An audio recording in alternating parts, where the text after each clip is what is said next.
That meditation was pretty cool, huh? It made me feel a little bit better, a little less nervous up here. So thanks for that.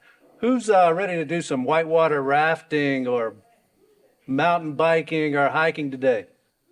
Yeah, that's the fun part, right? I just have to get through my 96 slides and a couple more speakers, and we'll be free to go. I promised Amy I would take no longer than 2 hours for this, so don't worry about it. You are almost there. You are almost there. If you don't know what E2 is, we are a national organization of business leaders who advocate for policies that are good for our economy, for our environment. We've got about 10,000 members and supporters around the country, including a couple here in the audience. So thanks for being here. And we're here to talk, of course, today about the business case for nature. And that's not it. This is it. Quite frankly, let's be honest, the business case for nature for a long time has been to exploit the hell out of it, right?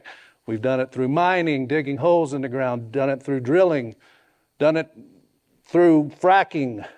The good news is it's getting better. At least we're not killing whales and burning up their blubber to heat our houses and keep our lights on anymore, right? But sometimes, when we're bouncing around along this arc of history, we forget to look up and we forget to realize how far we've come and what we've done. And the fact of the matter is we've come a long way. Right now, the majority of the new energy being put on the grid comes from two sources. It comes from the sun, it comes from the wind. And this is important, and it comes from batteries that, by the way, are fueled by the sun and the wind. And this is important because every drop of, every time we can get fuel from the sun or from the wind, that means we don't have to drill. We don't have to frack. We don't have to dig. We don't have to kill whales. Every time we can generate a kilowatt of energy from the sun or the wind or the batteries that we use for storage, that means that we don't have to burn up something that's going to release carbon and pollution in our air and poison our water. So we're moving in the right direction. As a matter of fact, 93% of all energy that went on the grid last year, all new energy that went on the grid last year, 93% of all of the energy that's going on the grid now is solar, wind, or batteries. Think about that for just a minute. Think about how far we've come. That's important. This is how business and nature works together in Simpatico. We've finally done this, right? The technology is there. We're deploying it at scale. And by the way, this isn't just California or a few other coastal states anymore, right? We've heard a little bit about California over the past few days and how in California, I live in San Diego, sunny San Diego. And, we've heard about California getting the majority of its energy from solar and wind almost every day now. We're producing more clean energy in California than we can possibly use. And we need to improve our transmission line so we can get it around the rest of the country a little bit better. But we're getting there. But it's not just California. Look at Idaho. Idaho gets about 80% of its energy right now from renewable sources. Yes, a lot of that is hydro, but as someone pointed out to me just the other day, the majority, almost all of the new power that's going to be added to the grid by Idaho Power is solar and wind and batteries. Now, it's not just that we're producing energy from clean energy sources now. We're also producing in this country the stuff to generate this. My organization for the past 3 years now has been tracking clean energy projects around the country. These are projects that have been announced since the Inflation Reduction Act. Anybody heard of that? Okay, all right.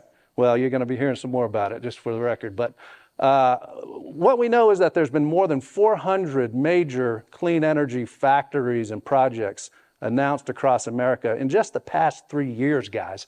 $130 billion worth of private sector investment has been announced in states all across the country. That's a lot. And look where it's happening too, by the way. You'll see that, and I think some of you, we've alluded to this before, but about 80% of those investments are going to Republican congressional districts.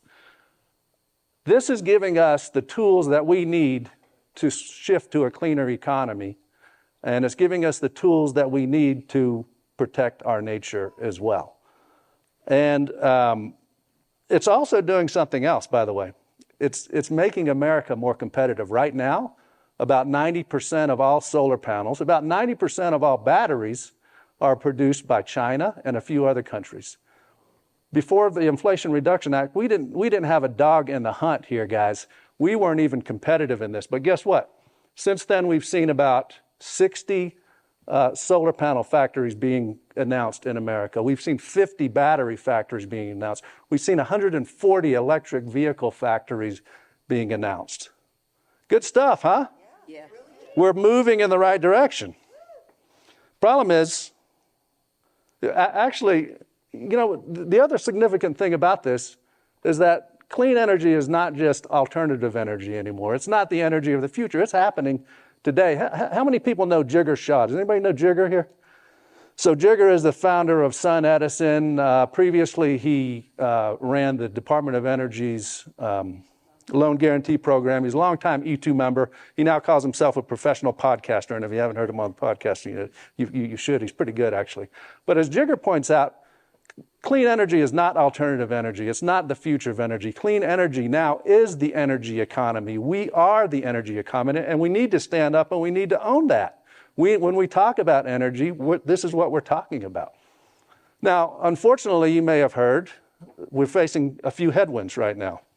As we speak, Congress, the Senate, is considering rolling back the clean energy policies, the tax credits and other policies that's making all this possible. The Senate is expected to vote this week on what's going to happen, and it's going to come to a head probably on July 4th when the president's expecting a bill on his desk. And if that happens, we know what will happen, by the way, because another thing my organization has been doing is tracking the projects that have been canceled since January of this year. Since January, we've seen $15 billion. We had a report earlier this week, $15 billion worth of projects canceled. Battery factories, solar panel factories, EV factories all around the country. $15 billion worth of private sector investment, something like 12,000 jobs have been canceled because of this. So we know what's going to happen. I was privileged, by the way, to be here a year ago to introduce this book that I wrote, Clean Economy Now. And it's funny, I was talking to somebody the other day and they said, Bob, given what's going on in Washington, maybe you should call it Clean Economy later. Clean economy some other day. I don't know. I disagree with that, and I disagree with that for three reasons, and I think you're gonna see why. First of all, solar, wind, batteries is still the cheapest power by far that we can deploy in this country. Tax credits aside, no matter what, it's the cheapest. If oil and gas prices are going up, you want to build nuclear, good luck with that. Look at what happened with our last nuclear plant in Georgia, the cost overruns for that. It's the most expensive power plant in the history of the world. Number two, we need power now. Let me see if I got these slides right. We need power now. This is what the increase in electricity demand is supposed to look like between now and 2040. Thanks to AI, thanks to data centers, thanks to everything that you and I and everybody else plugs into a wall, we're expected to see almost a 50% increase in electricity demand by 2040. We've got to get this energy somewhere. Guess what the quickest power to deploy is? Solar, wind, batteries. You want to build a gas plant? Great, go do it. It's going to take you at least 5 to 7 years to get that online. And you can build the same size power plant from solar or from wind in about a year. So if you want to build nuclear, good luck. We haven't seen a small nuclear reactor yet. And the biggest one we know, the most recent one, took 17 years to build in Georgia. So we need to get this power built, and we need to do it now. The third reason that I am optimistic about this is because of you all, because of the innovators, because of the investors, because of the entrepreneurs, because of all of you who support those people and these things, because you care about the planet, you care about nature, you care about our future. later today, we're going to have a panel with some really great innovators and investors to talk about what's next with the energy transition, and I hope you'll stick around for that.